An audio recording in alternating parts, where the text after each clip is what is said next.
They're living this extravagant lifestyle, pretending that they're just completely irrelevant when it comes to money and spending, like they just have endless amounts. But it's pretty obvious. Money problems would drive Harry to sleeping in the chicken coop. Bankruptcy and divorce. But before that, are Prince Harry and Meghan Markle about to release another tell-all book just in order to rake in the cash? Yes, those reverberations for the Sussexes after their Netflix deal came to an end continue, with Radar Online reporting that Meghan Markle and Prince Harry are in danger of hurtling towards bankruptcy and divorce. Look at this headline. How their streaming career being killed could spark the pair's divorce announcement. An insider telling the online publication Meghan and Harry rely on this deal to sustain upkeep on their $29 million mansion and their huge range of staff. Without it, and without massively curbing their spending, they could be headed for bankruptcy. I definitely think there's a little bit of time to go before we get to that point. But what is fascinating is that even the propagandists in the pro-Sussex media are totally unable to spin what's going on this week, with Page Six now reporting that the couple's Meet Me at the Lake movie, do you remember all of the huge fanfare around that announcement, still has no director or cast and may never happen? Sarah Nathan, their editor-at-large, reporting Prince Harry and Meghan Markle's remaining Netflix projects may be on ice as their exclusive multi-million-dollar deal comes to an end. The Duke and Duchess of Sussex announced with great fanfare back in August 2023 they were producing a film adaptation of Carly Fortune's hit romance novel Meet Me at the Lake for the streamer, but we're told Archwell Productions has yet to hire a director or come anywhere close to picking a cast. By this point, you would have thought they would have got a director on board and a cast, so what is the delay? Asked a Hollywood source. And when you make something for Netflix, it takes a long time for it to actually hit the streamer. There is so much to do in post-production to make sure it's ready for every country. If the deal is up this year, then when is this film going to be made? The couple were also working on a documentary set in Africa without Harry or Meghan appearing. This too maybe in the back burner. A source in the know said, what's the betting that neither of these projects will see the light of day? No sugar Sherlock. It's over. It's finished. Even Ted Sarandos has had enough. Goodness gracious me. Brittany, editor of the Royal News Network, joins me now. The repercussions from this, Brittany, are massive, of course, because we know that this couple are already in deep trouble. Deep trouble in loads of ways. Deep trouble morally, deep trouble in terms of their relationship, deep trouble in terms of their friends, deep trouble in terms of their toxicity, deep trouble in terms of both of their families. Even Doria Ragland has had enough. However, money is always going to be a thing that puts significant strain on a relationship. And remember, this is a woman in Meghan Markle who has a need for money, who has a desire to become a billionaire. So, Brittany, this is the first time that we've spoke since the official unraveling of this deal. What do you make of what's going on? And do you agree with Radar Online that divorce and bankruptcy is now a genuine possibility?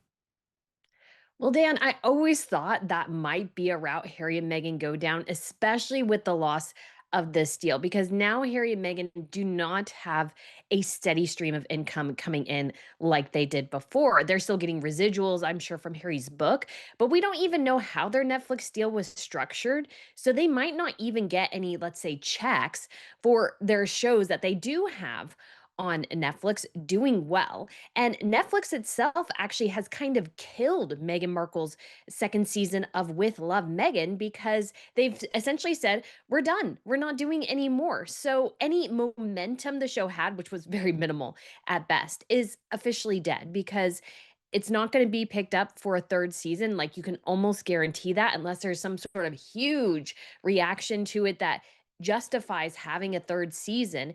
And in the future, we have been told that Netflix will do a first look approach, which is essentially sort of a nice way to sort of push a creator out, still have a 100%. little bit of a tie, but much less Yeah, money. but the for thing is, sure. Brittany, look, we don't know how these first look deals are structured, and obviously the Obamas have one with Netflix. But sometimes, Brittany, there's no money attached to a first look deal whatsoever, or it's a tiny, like a nominal fee. And actually, in some ways, they might even limit the capacity of what Prince Harry and Meghan Markle can do, because what it does is force them to offer every project to Netflix first. If you're in demand, actually having a first look deal doesn't make much sense, because if you're in demand and you've got good projects, what you want to do is put them onto the market and say, okay, Disney Plus, Paramount Plus, Netflix, Amazon, Apple, you can all bid on this. But the problem is they are now toxic. No one wants a connection with their products. No one wants to bid for anything that they're going to put forward. Even Paramount Plus, I know there's been loads of talk, Brittany, because, you know, the boss of Paramount Plus is the husband of one of Meghan Markle's friends, and they went to that Bob Marley premiere together with him. But Paramount Plus has just got rid of Stephen Colbert in this big battle over Jon Stewart, and is desperately trying to curry favor with the Trump administration.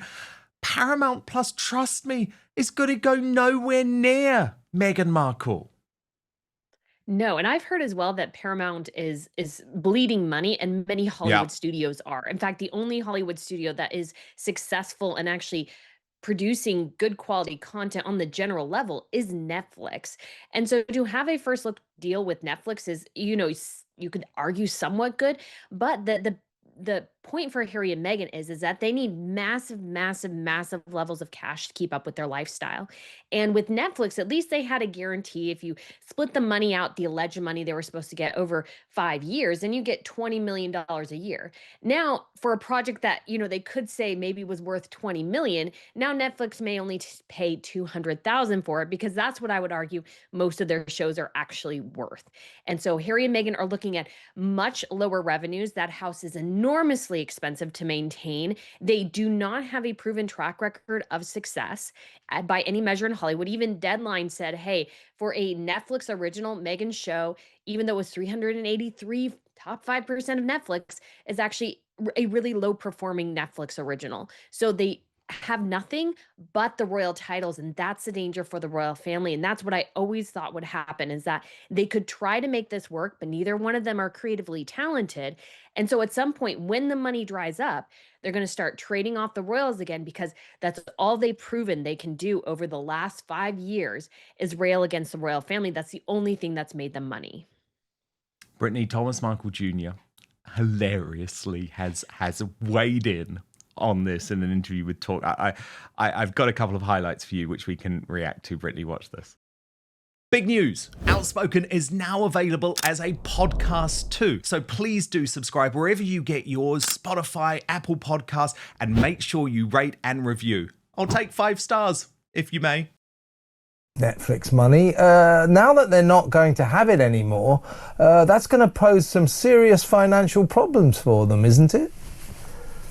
I think the writing is on the wall on this one. I think the world sees this exactly the same.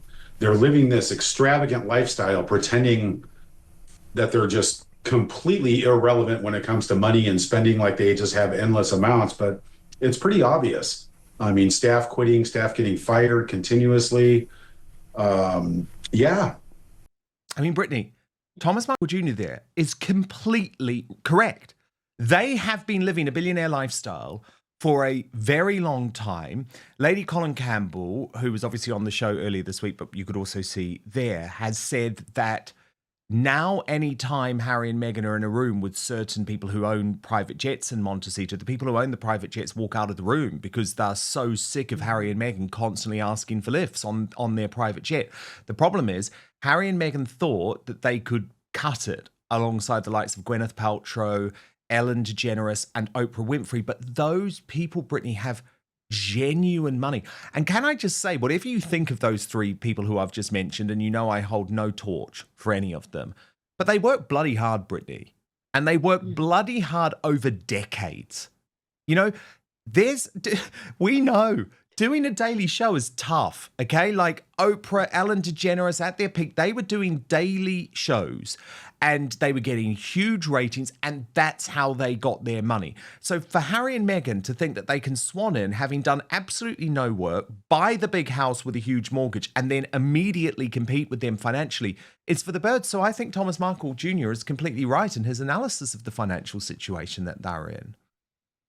100%, because they bought that house, I think, under the belief, the delusional belief, that they would still continue to get Netflix money for infinity. But of course, things radically changed. You have to think about that time. Everybody was streaming because everybody was home because of COVID. So now that everything has changed, a lot of the streaming companies overexpanded and are now contracting. Hollywood itself is sort of a dying industry. Productions are going abroad to avoid taxes in California. They're even sort of moving out of Atlanta. And so you have this situation where Harry and Meghan attach themselves to a dying industry. And Meghan Markle came back with only a royal title in place. She thought that a royal title was a magic wand that made up for her lack of talent in the first place. And of course, that's not what a royal title is. Yes, it gives you a level of notoriety that she didn't have before, but talent is what matters in that industry at some point. And they just don't have any of it, not to mention the fact they don't work hard. I think you could even argue in some ways the Kardashians don't have a whole level of talent or a whole lot of it, but they work really, really They hard. work And that bloody results in hard. dividends. They hustle, Brittany. Yep. You know, whatever you think of the Kardashians, they are the opposite of effing grifters. And remember, that is the label from Bill Simmons, again, head of podcasts at Spotify, but a guy who works hard. Do you know what I mean? He has his own podcast. He's built up his own podcast business. And he has an executive role. And he was just looking at them like, oh my God, we've thrown all of this money at you. We've then put you up with a $2 million studio. We're coming up with all of these ideas about shows that you could do, bringing great people in. You still have done nothing. I mean, yeah, I think unfortunately that is the term that is going to stick with them, or maybe fortunately, depending on how you view it. But look, Thomas Markle hadn't finished there, Brittany. Watch. This is couples with financial difficulties struggle to stay together. Money problems are the worst cloud that can be cast over any relationship. I think these two, I've been saying this for months, have got tremendous financial problems. Going forward, do you fear or do you suspect that this relationship, their royal romance, might suffer? Oh, 100%. I mean, if you were a fly on the wall in Montecito, I would venture to say that money problems would drive Harry to sleeping in the chicken coop. 70. Absolutely. So, Yeah. you know, And you're with your dad still, aren't you? Have you had a chat with your dad about? I know he's sort of not too well, but how has he received the news that the contract has gone? The Netflix contract has gone. you know, it was the strangest thing this morning. It sounded like there was like a parade outside, and then I looked on the news, and there was like worldwide celebrations about this cancellation on Netflix. So it's just. Yeah, I don't know. Maybe it's going to become a worldwide holiday with paid time off. I don't know, but So, Brittany, what we can read into that is that Thomas Markle Sr., Meghan's own father, who, remember, knows the entertainment industry, was a hustler too, you know, went to work every day on General Hospital and won that Emmy Award, is also clearly celebrating the loss of his daughter's Netflix deal. And I think a lot of people are, and it's not just because they want Harry and Meghan to fail, although I think that is a huge portion of it. What I think started to become really grating to a lot of people is that Harry and Meghan have no talent in this space. They have done 5 shows, all of them are boring, bloated, and fail to capture a decent narrative. They're not content creators, they are not storytellers. And so it feels like something's right in the world again when Netflix decides, you know what, they don't really have any talent. We're going to put our money elsewhere. And people are cheering on that because they're tired of watching, especially nepotism, which Harry and Meghan are. They only got that money because of the royal titles. Meghan Markle of Suits would have never gotten a $100 million deal. They only got it because of the royals. And then they went through and did an absolute smear campaign against them, against his family for money. And there's just something that's just disgusting about that. And I think people are happy that, yeah, maybe you got your pound of flesh, Harry and Meghan, you got a decent chunk of change, but now you have to deal with the consequences and you overexpanded, you had an inflated ego, and that houses their egotism right there. And now they're going to have to pay for it every month. And I'm sure maintenance and upkeep and mortgage on that house runs well into the 6 figures. Oh, God, yes. Absolutely it does. And, I mean, Brittany, that's before you even talk about the travel costs, you know, as the friends start thinking, oh, we're not giving this private jet again. And of course, security too. But watch this final part of the interview, Brittany, between Thomas Markle Jr. and Kevin O'Sullivan. But first, this episode of Outspoken is brought to you by Manscaped, the global leader in men's lifestyle and grooming. And I'm very excited to say the heat has officially arrived overseas. The Lawnmower 5.0 Ultra in the white hot special edition colorway from Manscaped, now available across the UK, Europe, and Australia too. Now, this is the same trimmer trusted by millions of men down below, now with a clean white and gold finish that looks just as smooth as it shaves. And it isn't just a pretty face.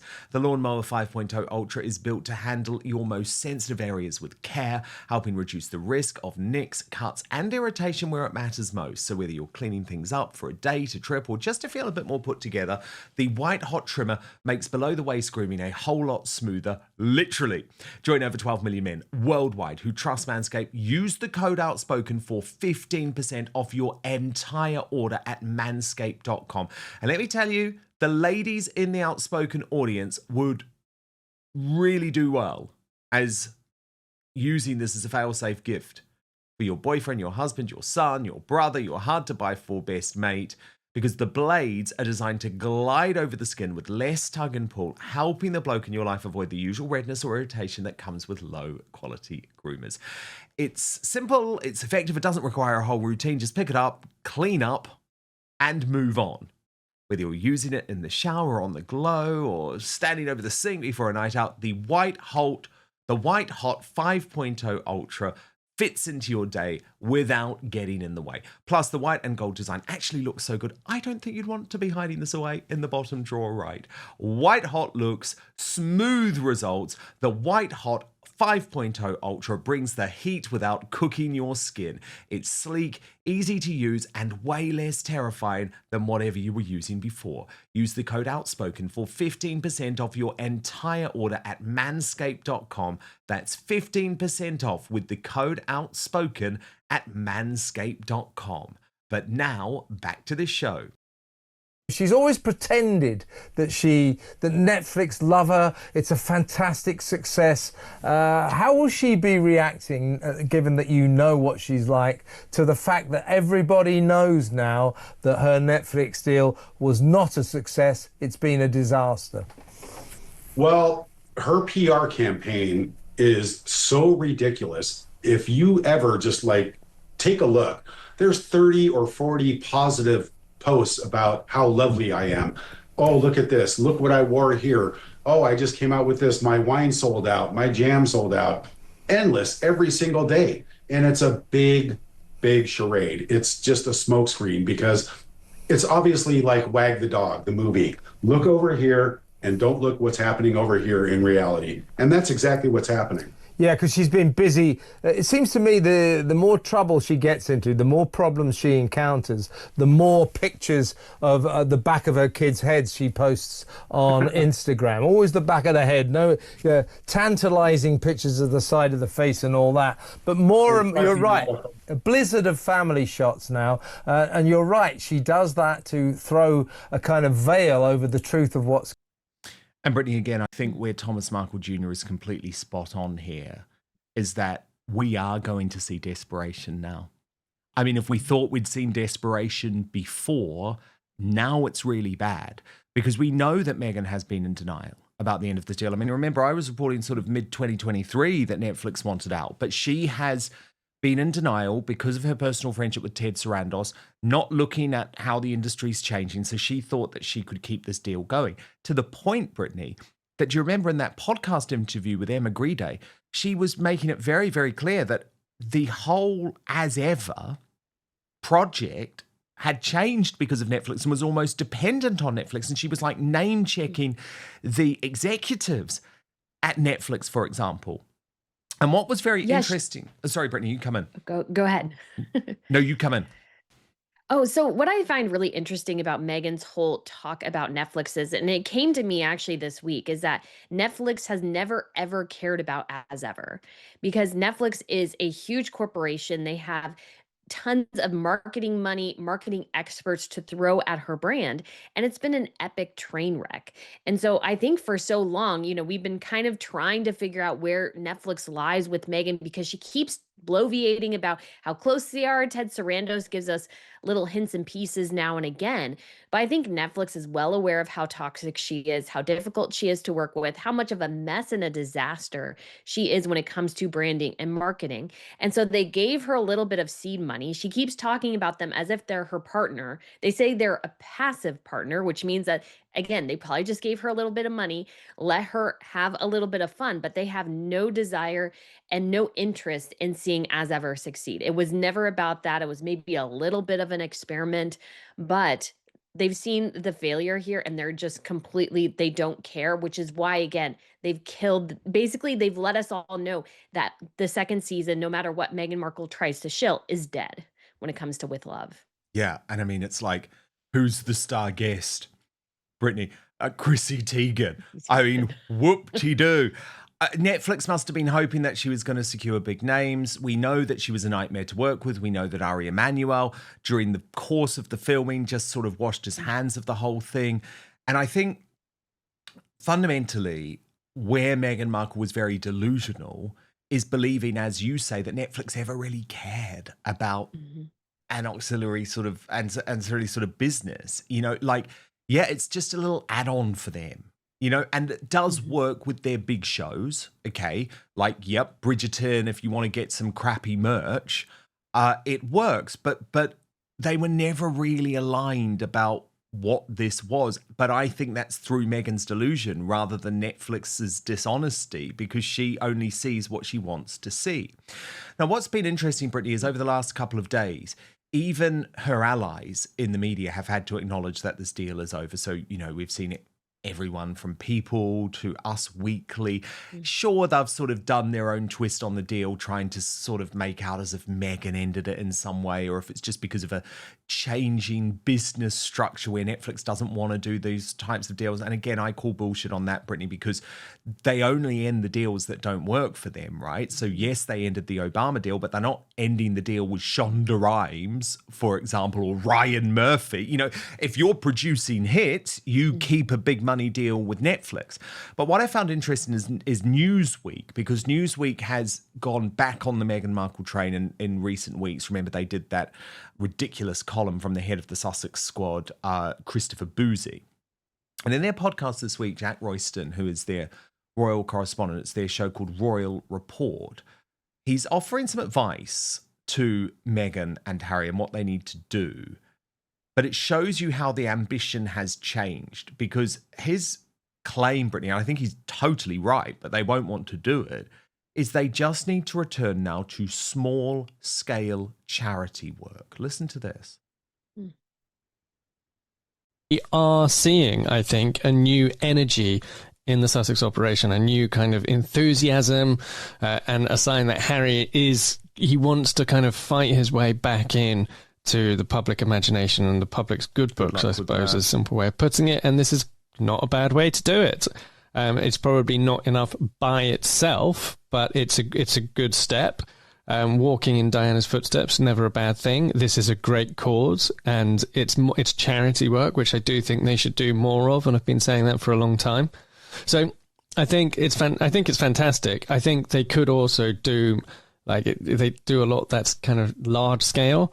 Every now and again, but what they could do with a little bit more of, I think, is small scale, more regularly.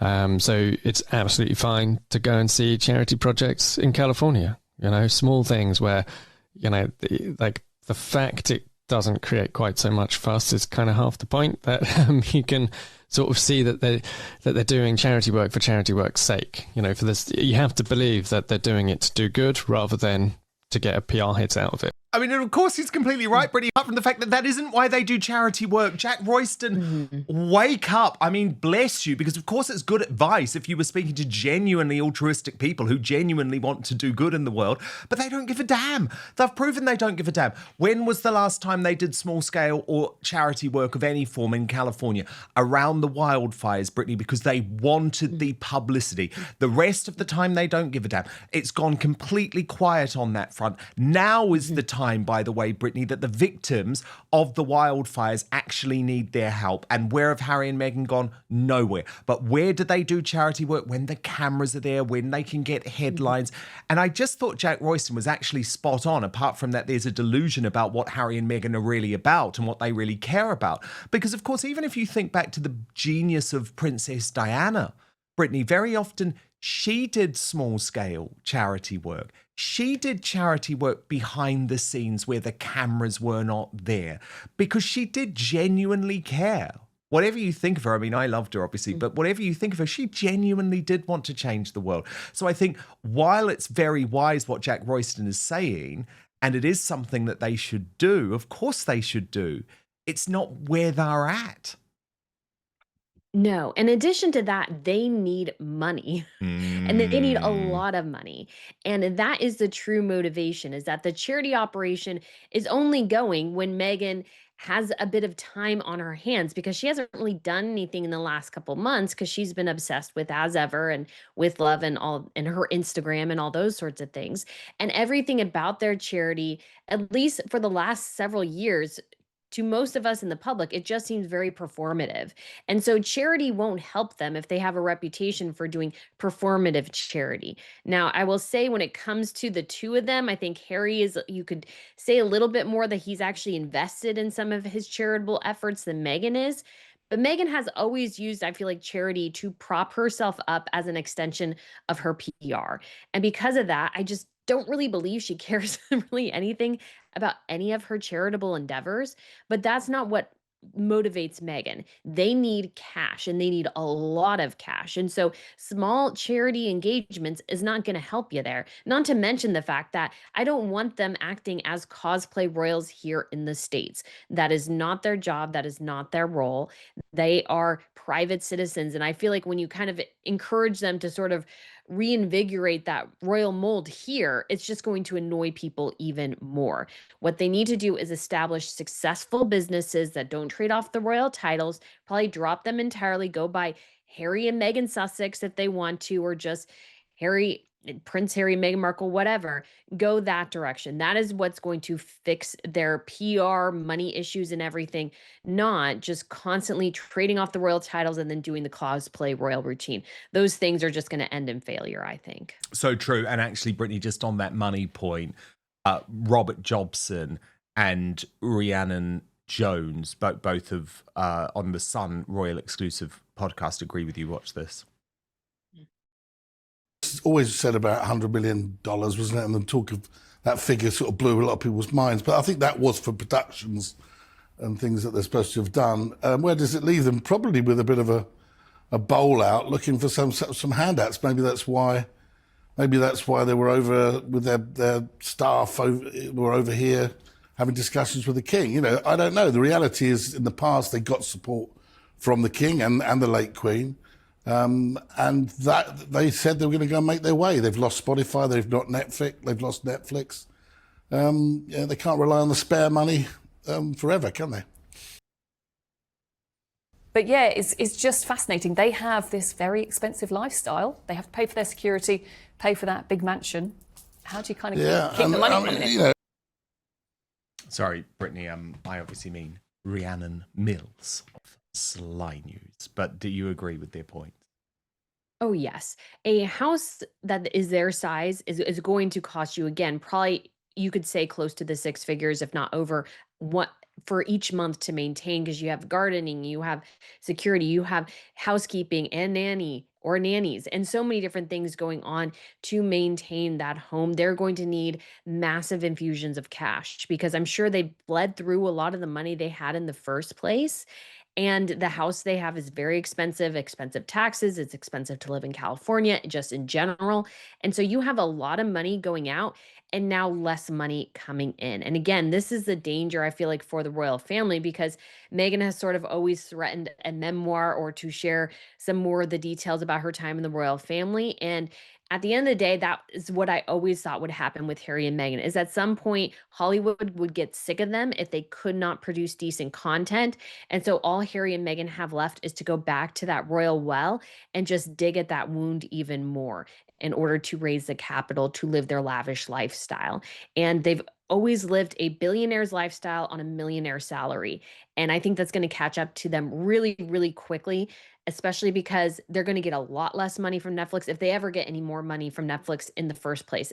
I think looking at this whole thing, money is going to be a huge issue and conflict for them going forwards. Big time. It really, really is. And there's an irony to this, because actually all you needed to do was work hard. You had every opportunity anyone entering the Hollywood sort of industry world would have wanted, and you effed it. You both effed it.